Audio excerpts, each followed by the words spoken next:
Norman was an intern at Wire, a radio station in the city, whose tagline was "The place where rock was born." Jack Slixick was the program director at the station.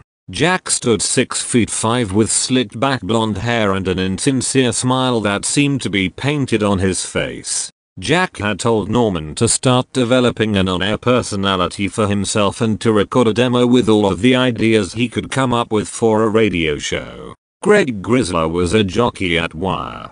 Greg had worked at various stations around the country, but he just couldn't seem to build a following. He was a program director's dream. He would do everything the way it was supposed to be done. He just couldn't seem to find a permanent home on the dial. Jack walked up to Norman on a Tuesday morning and said, "Follow me, Norman. I want you to start working with Greg Grizzler. Tell him the ideas you've come up with and play him the recordings you've done since the last time we had a little talk." "Okay, sure, Mr. Slixick," Norman answered with enthusiasm. "What's with the Mr. Slixick?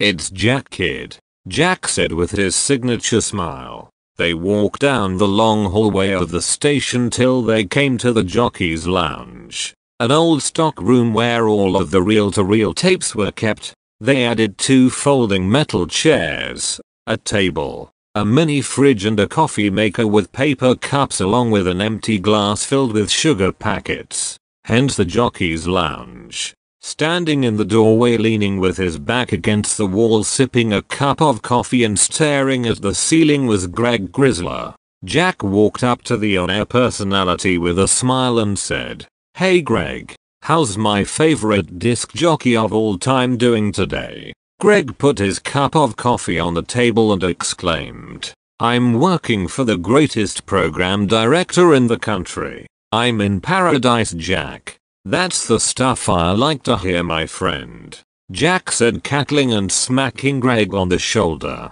Then Jack turned and said, "Greg, this is Norman. Norman has been an intern here for a year and I have a good feeling about this kid. I want you to take him under your wing and show him the ropes. Listen to the ideas he's come up with and the air checks he's recorded, and we'll see if he has what it takes to give him an on-air slot in the near future."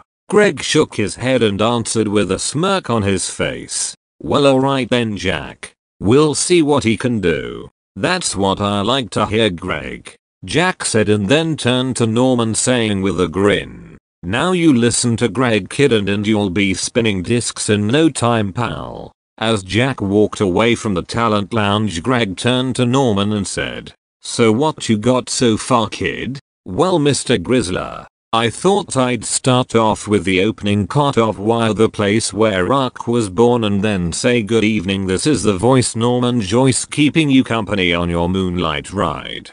Greg replied, "I love it, keep it up, kid." Norman was excited with the response he received. "I will, Mr. Grizzler." Greg smiled and said, "Alright, kid, I'll talk to you tomorrow. I have to go do my show now." Norman was so happy with the feedback he received, he sat in the jockey's lounge waiting to listen to Grizzler's show and take notes. The opening cut played. "Wire, the place where rock was born." "Good evening, this is the voice Greg Grizzler keeping you company on your moonlight ride."